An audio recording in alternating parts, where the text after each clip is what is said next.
Saudi अरब ने एक बहुत बड़ा फैसला लिया है। दशकों पुरानी कफाला प्रथा को अब खत्म कर दिया गया है। ये एक ऐसा सिस्टम था जिसने लाखों भारतीय कामगारों को सचमुच बांध कर रखा हुआ था। तो चलिए आज इसी पर बात करते हैं और समझते हैं कि इस गुलामी जैसी प्रथा का अंत आखिर हुआ क्यों और इसका असली मतलब क्या है। सबसे पहले इस नंबर पर गौर कीजिए, 26 लाख। जी हाँ, इतने भारतीय सऊदी अरब में काम करते हैं। मतलब ये एक अकेला फैसला इन लाखों लोगों और उनके परिवारों की जिंदगी को पूरी तरह से बदल सकता है। ये आंकड़ा हमें बताता है कि ये बदलाव कितना ज्यादा जरूरी था। तो आज हम क्या क्या समझने वाले हैं। सबसे पहले जानेंगे कि ये कफाला सिस्टम आखिर था क्या। फिर देखेंगे कि इसे खत्म क्यों किया गया, नया कानून क्या कहता है, और सबसे जरूरी बात, भारतीयों के लिए क्या बदला है। और आखिर में ये भी देखेंगे कि आगे क्या चुनौतियां बची हैं। तो चलिए बिल्कुल बेसिक सवाल से शुरू करते हैं। आखिर ये कफाला सिस्टम था क्या जिसके बारे में इतनी बातें हो रही हैं। अच्छा, तो इस पूरे सिस्टम की जो जड़ था वो था कफील। कफील मतलब लोकल स्पॉन्सर या मालिक। सऊदी अरब में काम करने वाला कोई भी भारतीय वर्कर पूरी तरह से अपने कफील पर निर्भर था। एक तरह से उसका बंधक था। देश में आना हो, जाना हो, नौकरी बदलनी हो, हर एक फैसला कफील के हाथ में होता था। वर्कर की अपनी कोई मर्जी नहीं, बस कफील का पूरा कंट्रोल। इस सिस्टम में शोषण एक बहुत ही आम बात थी। जरा सोच कर देखिए, आपका पासपोर्ट आपके मालिक ने छीन लिया है ताकि आप भाग न सकें। आपकी तनख्वाह रोक ली गई है और काम के घंटों की तो कोई गिनती ही नहीं। छुट्टी पर घर जाना है, उसके लिए भी मालिक की इजाजत चाहिए, और अगर शिकायत करनी हो तो कोई रास्ता ही नहीं था। ये लाखों लोगों की कड़वी हकीकत थी। हालात इतने ज्यादा खराब थे कि दुनिया भर के ह्यूमन राइट्स ग्रुप्स ने इसे आधुनिक गुलामी का एक रूप कहा। ये शब्द ही अपने आप में बता देते हैं कि ये सिस्टम कितना क्रूर रहा होगा। अब सवाल ये उठता है कि अगर ये सिस्टम इतने दशकों से चल रहा था तो अचानक सऊदी अरब ने इसे अब खत्म करने का फैसला क्यों किया।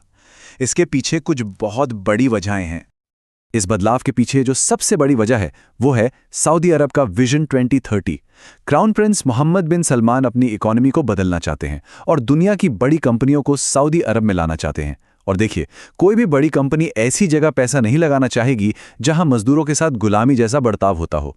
दूसरी वजह थी इंटरनेशनल प्रेशर, अपनी इमेज सुधारने का दबाव, और साथ ही एक बेहतर और एफिशिएंट लेबर मार्केट बनाना भी एक बड़ा मकसद था। और हाँ, एक और वजह है ये नंबर। सऊदी अरब में करीब 1 करोड़ विदेशी कामगार हैं, जो देश की कुल आबादी का 1/3 से भी ज्यादा है। इतनी बड़ी आबादी को आप पुराने और शोषण वाले नियमों में बांधकर नहीं रख सकते। ये सिस्टम अब और नहीं चल सकता था। तो कफाला की जगह अब आया क्या है।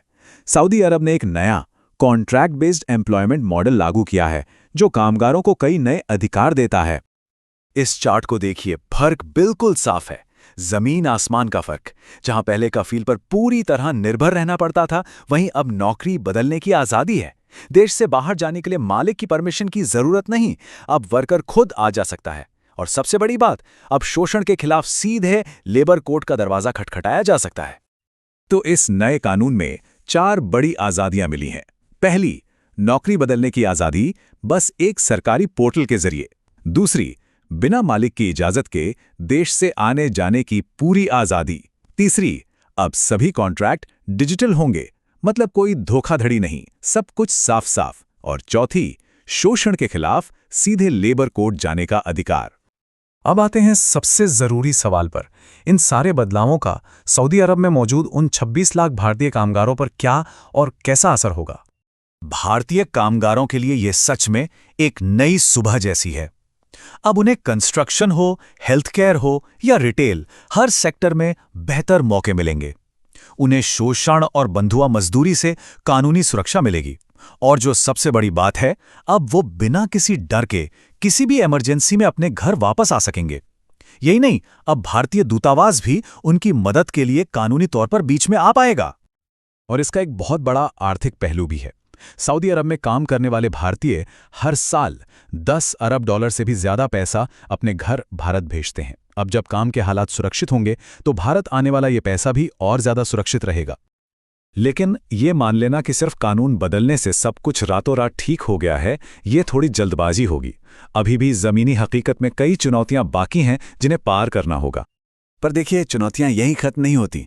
असली चुनौती तो अब शुरू होती है। पहली, क्या मालिक अपनी पुरानी आदतें बदलेंगे? जिनकी दशकों से पूरा कंट्रोल रखने की आदत है, वो इतनी आसानी से नहीं मानेंगे। दूसरी, क्या मजदूरों तक उनके नए अधिकारों की जानकारी पहुंचेगी? बहुत से लोगों को तो पता भी नहीं होगा कि कानून बदल गया है। साथ ही ये भी डर है कि घरेलू कामगारों और ड्राइवरों को शायद इन सुधारों से बाहर रखा जाए। ऊपर से धीमी कानूनी प्रक्रिया और भ्रष्ट एजेंट भी बहुत बड़ी रुकावटें हैं। और यहीं पर भारत सरकार और भारतीय दूतावास की भूमिका सबसे ज्यादा अहम हो जाती है। अब दूतावास को आगे आकर जागरूकता अभियान चलाने होंगे। उन्हें कामगारों को उनकी अपनी भाषा में, चाहे वो हिंदी हो, मलयालम हो या तमिल हो, उनके अधिकार समझाने होंगे। और शिकायत के लिए एक मजबूत और आसान सिस्टम बनाना होगा। तो आखिर में एक ही बड़ा सवाल बचता है, क्या ये सुधार सच में खाड़ी देशों में काम करने वाले प्रवासी कामगारों के लिए एक नई सुबह की शुरुआत है? कानून तो बन गया है, लेकिन इसका जमीन पर कितना असर होगा, ये तो आने वाला वक्त ही बताएगा।